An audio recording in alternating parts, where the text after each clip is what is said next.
from the campus of Memorial University Medical Center, the miracle stories of Gray Harkleroad, Judah Ellis, and Kylie Harper. Plus, Sierra Eich tells her own cancer story on her iPad. And Raylyn Bagley takes us on a tour of the place where they're beating cancer. All just ahead, along with the people who make it all possible, as WTOC presents the Children's Miracle Network Telethon.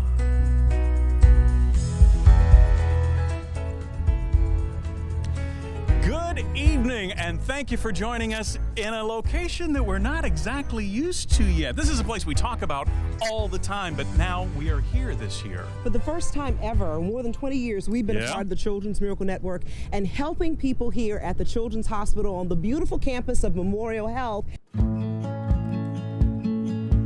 This smile is brought to you by the Children's Hospital at Memorial Health, because it wasn't so much there on January 6th of this year, a Sunday around lunchtime when Kylie Harper got a little adventurous. In her parents' room, supposed to be taking a nap, and climbed up the dresser. She was back there for just a few minutes, and we heard a crash. Unfortunately, there was a very large TV on top of the dresser that came down on her. And it was too loud. We just knew it wasn't right. Hit her head and shoulder, causing a severe head injury.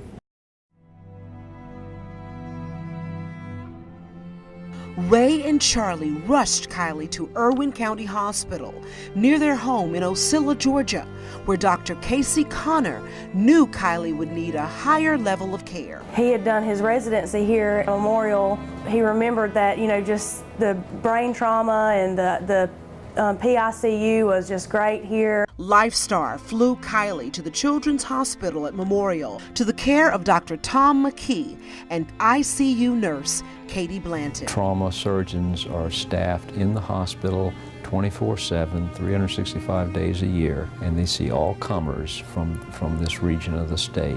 And the Pediatric Intensive Care Unit is an integral part of this system because children are injured every day, day and night, all year long, and this is where they end up.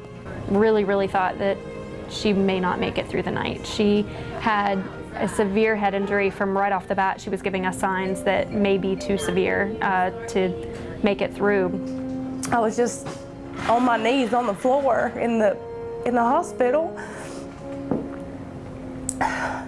This doctor stood there night after night, all night with those children. Not only Kylie, but with all of them. Now I know. I've seen these signs before.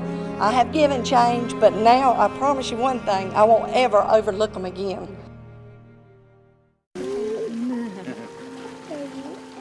At 23 pounds and completely full of life, you wouldn't imagine the twisted path Gray Harkleroad traveled into the world.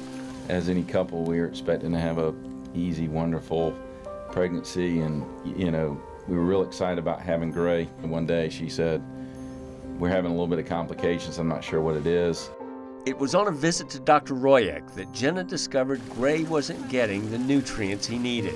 Yeah, she was measuring the placenta, how much nutrients again, and it was basically hardly any. It's like, what does this mean? Well, it means your wife's going in the hospital today. Gray was born at 31 weeks into the waiting arms of Jenna, Marion, and the Children's Hospital at Memorial University Medical Center. He came out, and we were so scared because, they said that, his rib cage is going to be showing, and he's probably going to look like a little alien, and they pull Gray up, and, and he's just little, the size of a grapefruit, and the first words out of my mouth to my wife, I said, "He doesn't look like an alien." And he cried. And he cried. 2.5 pounds at birth, and soon down to scarcely more than 2.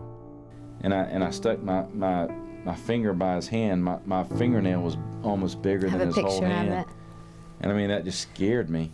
Tell me what kind of a difference the Children's Hospital makes for a family. Wow, where do I start? Everything from comfort to having people like Dr. Sachs, to just making us feel like our baby is totally safe and in great hands, and we could sleep at night knowing that something bad wasn't going to go wrong and we're going to lose our baby during the night, just gave us the comfort of just being parents. Around 7 p.m. every night, he would develop a fever. He would start like complaining with his legs. The fevers and the pain would be so severe that when he wake up screaming, we would all get up and we would cry with him because there was nothing we could do. Judah's doctors thought arthritis was a possibility, but Jolene, a cancer survivor, began to suspect a much scarier possibility. I kind of knew, I didn't want to know. After multiple trips to doctors and hospitals got her nowhere, Jolene received a critical piece of advice. The emergency room doctor explained to me, that he knew that Judah was in pain, even though he couldn't see what it was. So he sent me here.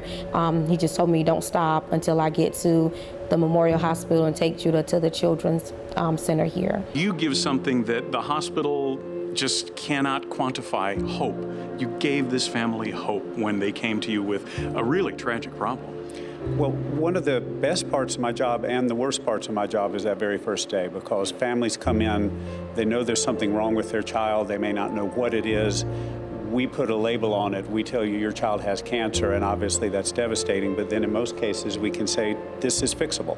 The folks over at Whitmarsh Island at the Walmart have many miracle stories to share. Most recently, we met your nephew, Mario Smith, who was one of our miracle children for a couple of years, who's doing extremely well right now. But remind us of Mario. We've seen his story over and over again. Yes, Mario was diagnosed with hemophilia maybe almost like 8 months after he was born. So for the first year, we're actually going to Augusta. So we were really happy when Children's Miracle Network helped with the hospital here. I've been praying for a miracle. My future is unknown. I can hear a voice in the wind calling me, calling you. Like old friend. It's the miracle of you. It's your love for me. Making dreams come true.